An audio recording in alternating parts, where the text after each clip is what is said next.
Nah, ini sahabat muda ya, bisa didengarkan ceritanya dari awal tadi, resign bekerja demi anak, demi keluarga, tapi pada akhirnya bisa berangkat ke Maroko dan dapat penghargaan Iya, dari Pak. kerajaan Maroko.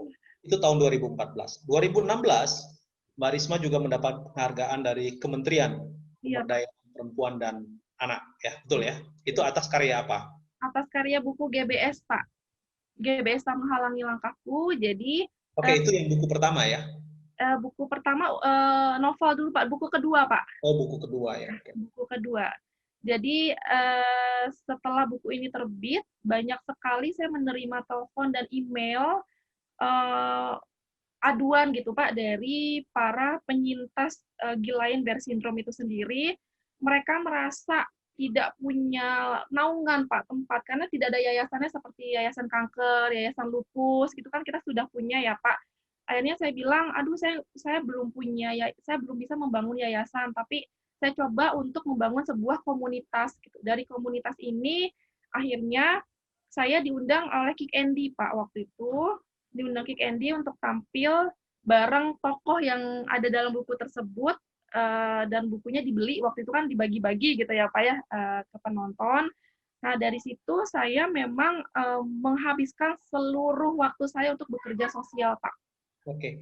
Iya, Saya tadi terlewat bertanya, iya. ketika mendapatkan inspirasi menulis tentang penderita GBS ini, itu Anda punya hubungan kedekatan dengan orang yang penderita itu. Bagaimana? Ya, pertamanya saya melihat beliau dari Facebook, Pak. Oke. Kok orang ini keterbatasan tapi suaranya bagus gitu. Beliau bisa menyanyi dalam kondisi terlentang tidur, Pak. Kok bisa nyanyi ya gitu. Akhirnya saya kenalan.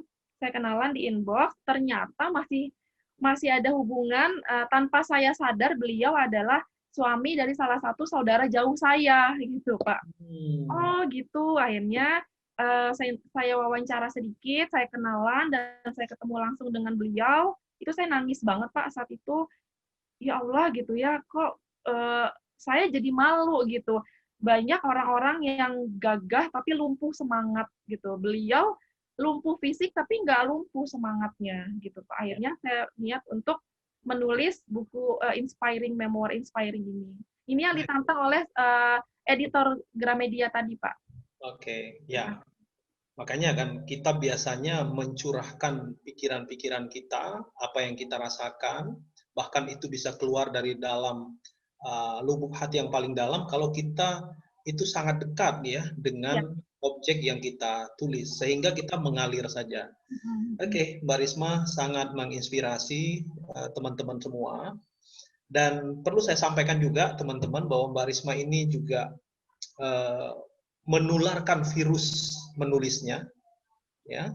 Beliau juga pelatih menulis dan sudah melahirkan beberapa penulis. Nah, mungkin pada sesi ini juga bisa disampaikan kepada teman-teman semua siapa saja yang sudah dilatih, lalu kemudian mungkin ada yang minat nanti ingin bertemu, ya saya kebetulan kalau di kampus Mbak Risma adalah mahasiswa saya, dan di luar juga saya kira kita bisa melakukan atau bekerja sama dengan berbagai banyak macam hal ya. Ya. Saya memimpin satu yayasan yang saat ini bergerak di bidang pendidikan, tapi jauh di Bengkulu karena saya lahir di sana, orang tua di sana, jadi saya ke sini merantau. Dan di sana juga ada Mbak, kami sekolah pendidikan karakter yang Islami, jadi Fatma Kenanga Islamic Character School, dan sekolah kami juga sudah mendapatkan legitimasi dari Pemda Provinsi sebagai sekolah inklusi. Jadi anak-anak inklusi juga ada sekolah di sana, dan saya juga melihat ya dari perjalanan Mbak, dan ini juga Mbak adalah sebagai seorang penulis, terpikir juga barusan di benak saya ini tim saya, guru-guru saya yang ada di FK bisa dilatih oleh Mbak Risma ini Iya Pak, bagaimana harus menjadi Pak. seorang penulis gitu. Nah, mungkin bisa diceritakan Mbak Risma bagaimana Anda bisa menularkan virus menulis ini kepada banyak orang. Ya, jadi kalau saya pribadi, Pak, menjadi penulis itu bukan bicara untung rugi atau bicara mengenai laba rugi gitu ya, Pak ya. Karena kalau dari sisi finansial seorang penulis itu kan nggak punya apa-apa gitu kalau di Indonesia gitu ya, Pak ya. Apa sih yang didapat dari buku, nggak seberapa lah royalti gitu. Tapi karena saya sudah merasakan sendiri menulis itu bagaimana impact-nya ke dalam sisi spiritual, emosional, dan intelektual. Tiga ini, Pak, yang menurut saya harus dimiliki oleh semua generasi, terutama generasi milenial zaman sekarang. Jadi saya tekad banget, Pak, gimana caranya saya harus menularkan ilmu kepenulisan saya. Nah, awal-awalnya saya hanya banyak menulis aja di Facebook dan di Instagram, kemudian banyak yang inbox gitu ya. Gimana caranya mau nulis segala macam, akhirnya di bawah sebuah penerbit namanya Mas Lamah Media Mandiri, saya bekerja sama dengan penerbit ini membuka kelas-kelas menulis, Pak. Di mana kelas menulis ini tidak hanya yang berbayar, tapi juga ada yang gratis gitu. Untuk yang gratis saya alokasikan untuk kawan-kawan difabel, yatim duafa, kemudian juga dari kaum marginal yang memang punya kemauan keras untuk bisa belajar menulis, itu saya kasih gratis free. Gitu, Pak. Ini adalah salah satu cara saya untuk membiasakan menulis itu seperti kebutuhan makan, Pak. Gitu, bukan sesuatu hal yang dianggap sulit gitu, karena tulisan itu kan penyampaian pesan yang paling menyenangkan. Gitu, dimana ketika seseorang yang notabene tidak suka buku, tidak suka membaca, tapi kalau misalnya kita belajar tentang creative writing, yang saya angkat ini kan creative writing ya Pak, lebih kepada creative writing, bukan tulisan ilmiah gitu ya. Dimana kalau creative writing ini kan membuka imajinasi, gitu, menyegarkan pikiran, dan di situ adalah salah satu proses healing, soul healing terapi tadi Pak. Nah dari situ akhirnya saya membuka kelas dan alhamdulillah murid-murid yang masuk itu tanpa saya sangka ternyata mereka berprofesinya ada yang dosen, ada yang guru, ada yang dokter, ada yang mahasiswa. Saya kaget. Aduh gimana nih saya harus mengajar dosen ya. Aduh gimana nih saya harus mengajar seorang dokter gitu ya.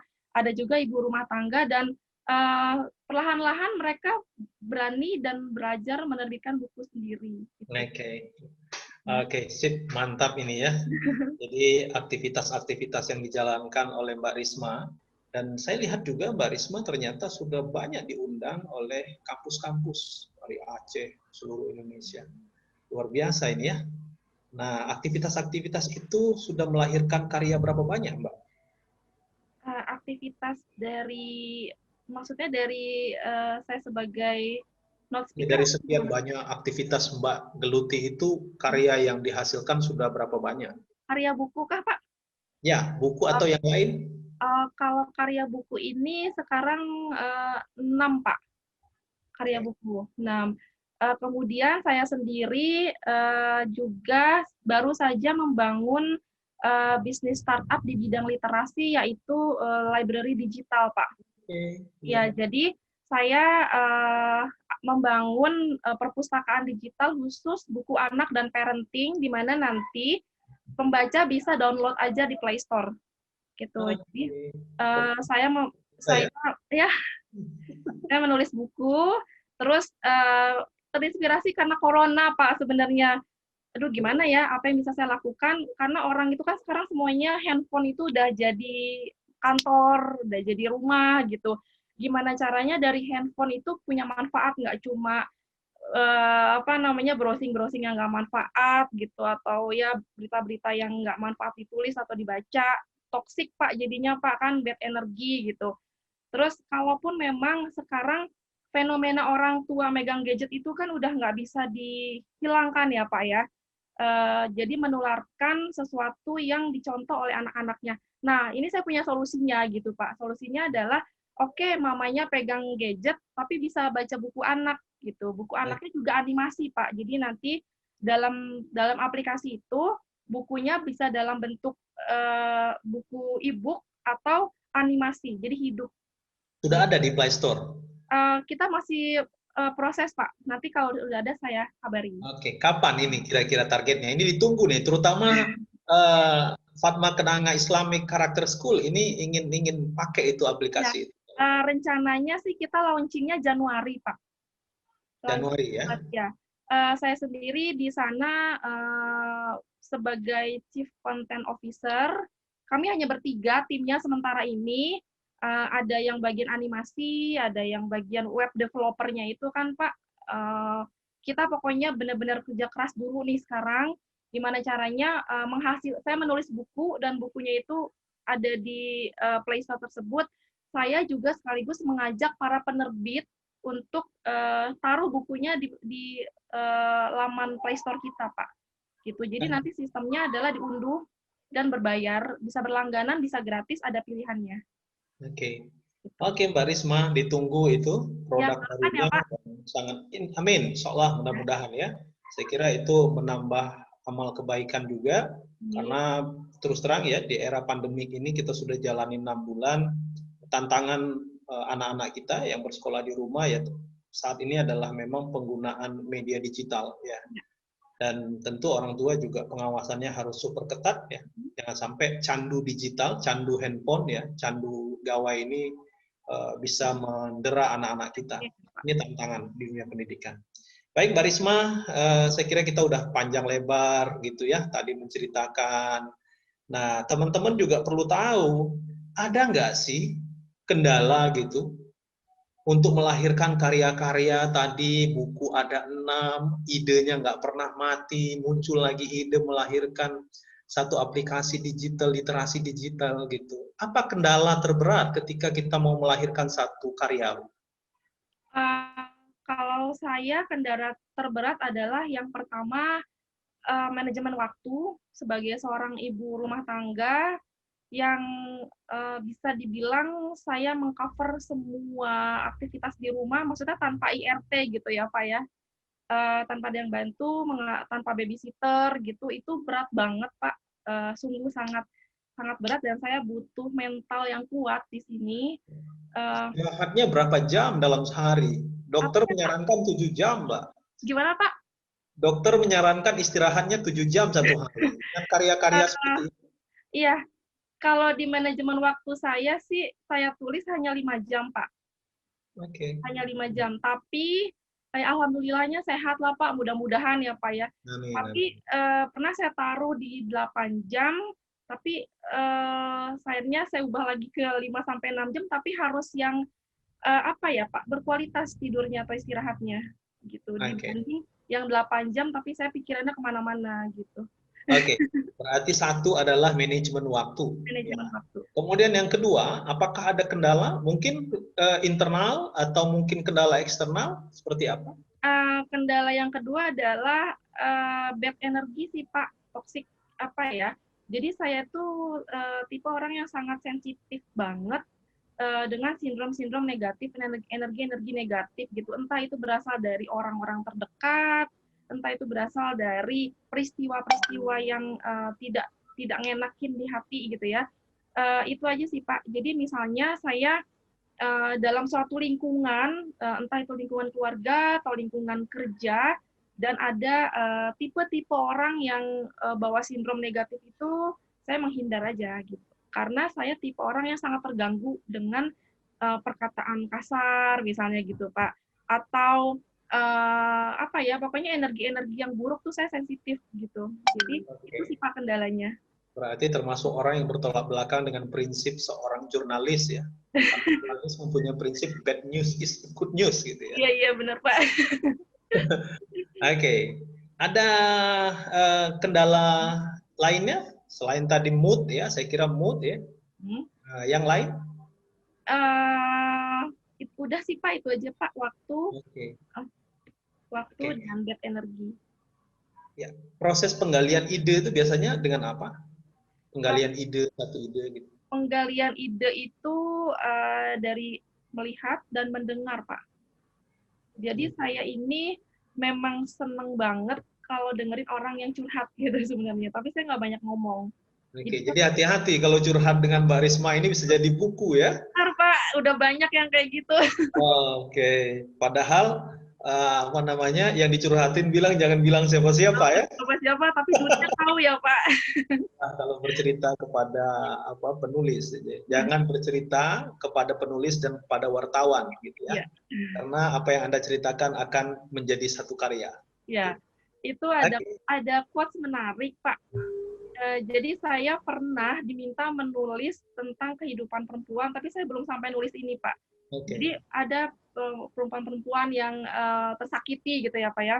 Akhirnya quotes-nya lahir adalah jangan sakiti seorang penulis, nanti bukunya jadi bestseller katanya. Karena dia akan nulis gitu kan. Oke. Setelah melahirkan satu karya, ini kepuasan apa yang didapatkan? Tadi disampaikan bahwa materi bukanlah segala-galanya, tapi kepuasan apa sih yang didapatkan oleh seorang Risma El Jundi ketika mampu melahirkan satu karya? Kepuasan batin, Pak, yang sudah pasti ya, Pak. Karena perjalanan jiwa manusia itu kompleks sekali, dan saya pelajari sedikitnya, Pak, apa yang terjadi oleh seseorang di masa dewasa adalah hasil dari apa yang dia dapatkan di masa kecil. Nah, rentang waktu antara dia kecil, dia remaja, dan dia dewasa itu, ketika dewasa seseorang mengalami banyak masalah gitu katakan ya Pak, dia harus kembali berdamai diri dengan apa yang sudah terjadi di masa lalu gitu. Nah, menulis adalah salah satu media untuk berdamai diri dan menyembuhkan luka-luka batin yang sudah terjadi pada diri setiap orang. Jadi saya pun merasakan efek itu sangat besar sekali dalam kehidupan saya, dan akhirnya ada satu kelas menulis yang namanya Writing Healing Therapy saya buka, dan itu ramai Pak, cukup ramai diminati, karena ini saya materinya saya ambil dari pengalaman saya sendiri gimana menulis bisa menyembuhkan luka-luka batin dari setiap orang gitu Pak. Oke, Jadi jadi ini menulis kan itu kelasnya, adalah healing terapi ya? iya terapi Pak, Oke. terapi jiwa. Tapi menulisnya kalau untuk terapi itu lebih ke tulisan tangan Pak, di buku dan pakai pensil. Iya, iya. Itu. Itu kan media. Dalam ilmu kita, ilmu Ya, komunikasi itu adalah media. Jadi ya. menulis tangan dengan mesin tik. Saya punya cerita sedikit nih. Kalau wartawan zaman dulu, wartawan-wartawan zaman Orde Lama, mereka nggak bisa mengetik dengan komputer. Mereka mengetiknya dengan mesin tik karena Ya. dengan apa tik tik tik tik mesin tik itu inspirasi mereka menulis itu Ya. makin keluar gitu. Ada juga yang menulis dengan tangan. Jadi ternyata memang alam pikiran kita juga kebiasaan kita juga melahirkan satu karya, satu ide, satu apa namanya pemikiran-pemikiran kita untuk melakukan atau karya-karya seperti apa. Oke, Mbak Risma, Ya. berikutnya kita sampailah di bagian akhir dari perbincangan ini. Saya ingin mendengarkan dan harapan kita apa yang diceritakan oleh Mbak Risma dari awal tadi ini bisa menjadi inspirasi bagi teman-teman muda di seluruh dunia, terutama teman-teman muda yang ada di tanah air kita di Indonesia. Dan harapannya ya tentu langkah yang disampaikan atau yang diceritakan oleh Mbak Risma ini bisa dicontoh oleh mereka. Walaupun ya ada satu prinsip yang harus kita pegang, bahwa janganlah pernah kita mencontoh perjalanan hidup orang lain, karena apa yang kita lakukan, apa yang kita jalani itu tidak akan pernah sama. Tapi paling tidak model yang kita lihat dari apa yang dilakukan oleh orang lain mampu membuat kita menjadi diri kita sendiri. Oke, Mbak Risma, yang ingin saya tanyakan, apa pesan Anda ya kepada seluruh ibu-ibu rumah tangga, ibu-ibu muda deh ya tepatnya, lalu kemudian teman-teman muda kepada mereka? Pesan saya terutama untuk ibu-ibu rumah tangga ya Pak, dan juga generasi muda adalah kalau menunggu semua serba sempurna, serba mudah, dan serba mewah, kita nggak akan belajar apa-apa, gitu Pak. Karena seringkali kita ingin melangkah maju untuk hal kebaikan itu, kita menunggu sesuatu sempurna dulu gitu. Apakah itu dari sisi finansial nunggu sempurna dulu, apakah dari sisi kematangan segala macamnya harus siap dulu gitu. Kalau saya berpesan ya, kalau menunggu semua serba sempurna, serba mudah, serba mewah, kita nggak belajar apa-apa. Justru dari tantangan-tantangan hidup itulah pelajarannya banyak banget, dan disitulah baru ilmunya kita dapat secara murni yang kita rasakan sendiri. Dan di situ juga ada lesatan dari dalam hati, dari dalam jiwa, kalau mimpi-mimpi itu bisa kita raih. Oke. Pak Heri. Mbak Risma, terima kasih. Ya, Pak Heri. Sebelum kita akhiri, tentu kami dari tim motivasi bersama Bang Herbut ingin mendengarkan quote dari Mbak Risma. Mudah-mudahan quote ini bisa menjadi motivasi bagi semua orang. Ya. Silakan, Mbak Risma. Ini quotes-nya pas memang saya juga udah lakukan, Pak. Biasanya kalau quotes itu saya nggak berani kalau belum saya coba. Taruh mimpi-mimpimu dalam tulisan dan simpan di dinding, lalu tengok setiap hari dan sebut setiap hari, doakan mimpi itu akan terwujud, Pak. Amin. Luar Ya, biasa amin. ya. Ya, contohnya ya, waktu saya mau ke Maroko itu, saya tulis di dinding gitu ya, Risma Juli akan berangkat ke Maroko, berbagi ilmu di sana. Setiap buka pintu saya baca, setiap habis sholat saya baca, mau masak saya baca. Jadi kan tertanam di alam bawah sadar, Pak. Nah, alam bawah sadar ini kan yang menentukan sikap kita, gitu. Itu sih. Oke. Jadi sesuatu hal yang kita rutinkan, Ya, yang kita kerjakan, lalu kemudian kita niatkan dan kita ya. laksanakan, itu insya Allah menjadi satu Menarik kenyataan. energi, ya, menarik energinya, Pak. Menarik energi. Iya, Tentu semua nanti adalah izin Allah Subhanahu wa Ta'ala. Allah Subhanahu wa Ta'ala. Itu Terima ikhtiar. kasih Mbak Ya, Risma sudah ya, Pak menjadi Heri. yang sudah Ya, bertemu di program perdana motivasi bersama Bang Herbut.